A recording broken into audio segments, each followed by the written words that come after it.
Hello and welcome to yet another video here on the YouTube channel SCF Wargaming Studio. My name is Andreas Norwegian Viking. Wow. And today we have episode 116 of the SBG Grand Campaign. It is the start of the 4-part mini campaign called Reclaiming Moria, and this scenario is called Into the Dark. So this is quite small battles, so these are not as long as you might as used to. Some might think that is good, some might think that is bad. Some of our videos have been 3 hours long and some have been 14 minutes, not hours. I'm thinking this will probably be in the 14 minutes range. I think it will be longer. Yeah, well, win conditions, you can win in turn 1. Yeah, that is true. So you can find this in White Dwarf 311 from November 2005. Yeah, just in the same month as the Blue Book came out.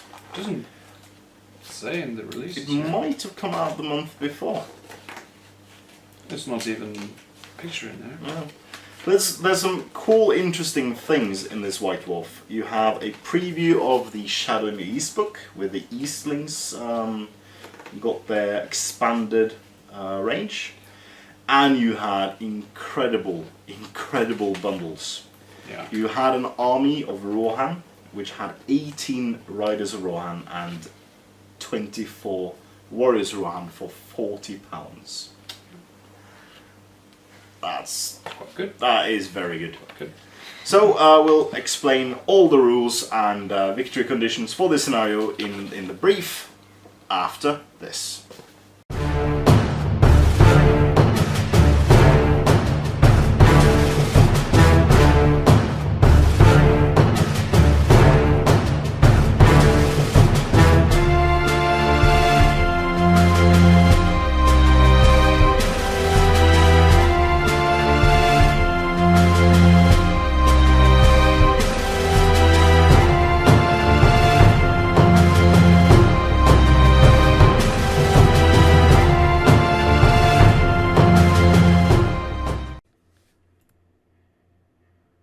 At last, Balin's great expedition has reached the dusty hallways of Moria. It has been years since the dwarfs last set foot into the gloom of Moria, and the goblins have not been idle. As Balin and his warriors pass through the darkened corridors, they are ambushed by goblin archers, and so begins the battle. This scenario can be found on page 70 of White Dwarf 311 UK edition.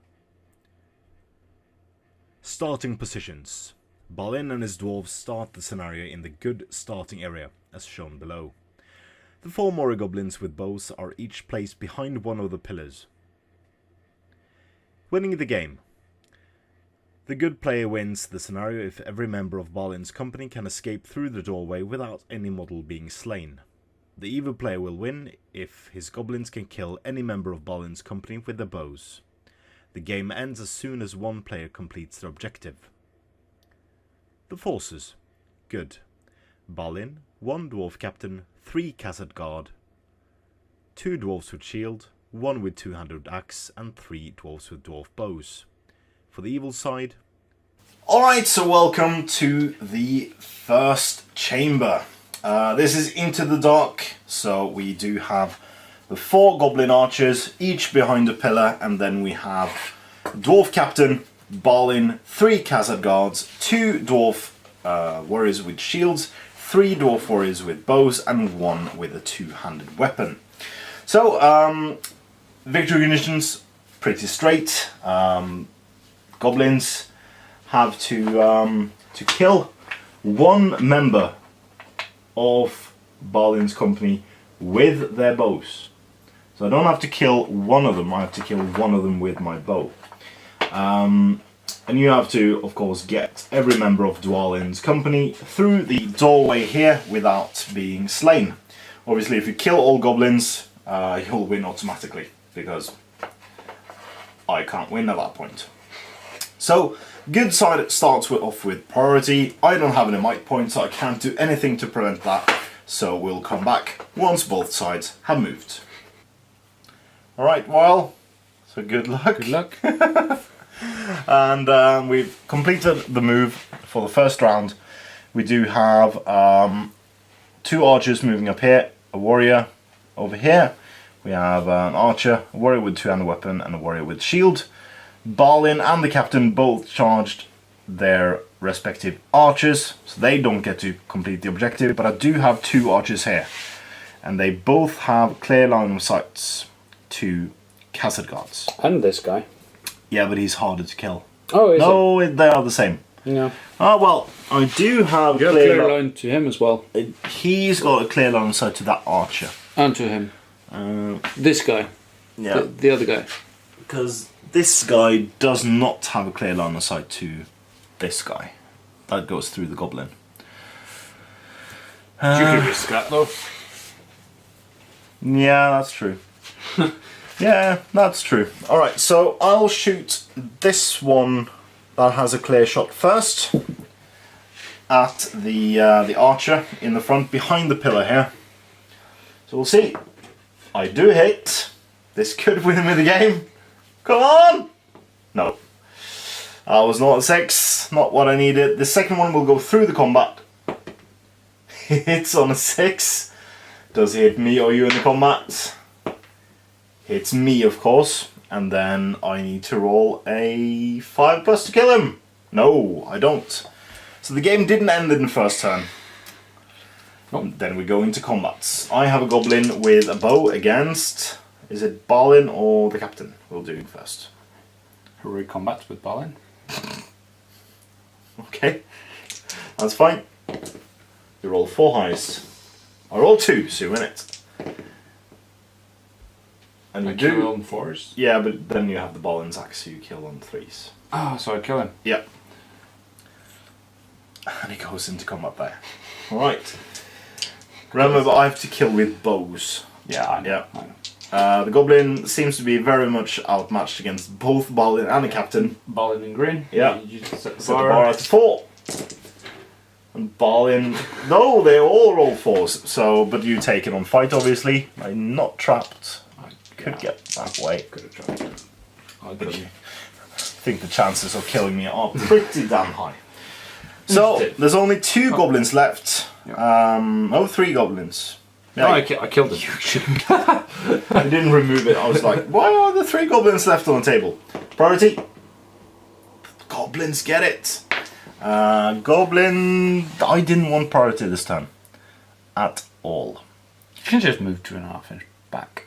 Yeah, but I didn't want that either because I wanted to position myself for clear shots against your models. Yeah. I'll go like this and I'll go like this. Alright, so we have moved. So my 2 goblin archers are standing behind the pillar here. And the dwarves are moved up. So Balin is behind this pillar, can't get shot. We have captain in the centre with 3 Castle Guards, 2 warriors with shields, and the archers, and that's the juicy targets. So I want to try to shoot at this archer again with this guy in the way for him. So needing a 5 or 6. No. The other guy shoots through this guy to the 2-handed weapon guy. Hits. Doesn't go through. Needing 6 by 4.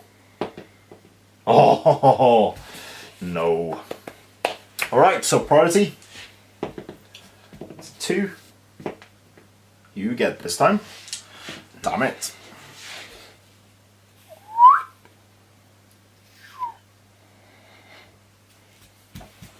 Right.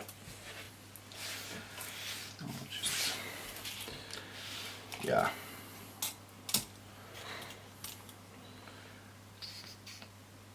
Go through all the sides and trapping yourself. Symmetry is important in the Dwarf Kingdom. You see the pillars? Yeah, they're symmetric. Alright, so we don't have any shots, we have combats though. So there's one-on-ones all over the place. This one first. Inside the tray, please. You win. Needing to kill the archer on a 5. No. And then we have the other combat. Dwarf warrior. And the archer wins! Hey, that's my dice. Push you back. Oh, sorry, was it your dice? Yeah, it was Did I roll the white dice. one? Yes. Oh, I'm sorry. Needing a 6 to kill. Yes! But it doesn't win me the scenario because I have to kill with bows. Alright. Priority. Is this like they have orc bows with weaponized bows? So this count as No, that was new with the blue book. But they are all armed. They're not unarmed. They all have a hand weapon. okay. Yeah. But they have to kill them with their bow, so not in hand-to-hand combat. To be fair. Because that was a thing. Yeah. So what's the difference between a bow and an orc bow?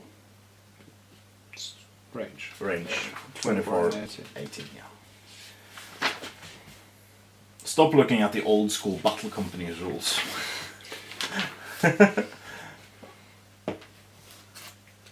And let's see. Oh, that's the greatest scenario Fatted vulture. ever in this White Dwarf. Fatted Bulger's Great Escape. Are we trying to pull out the time of this video now? No, but it's such a great scenario. I'll speak a bit about that scenario in the post-battle battery breakdown afterwards, I think. Right, so you roll the 2 for priority. I roll the 1, so you get it.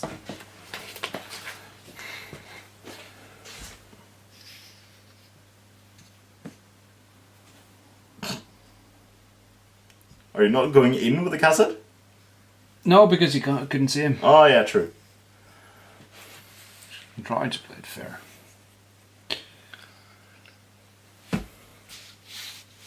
Alright.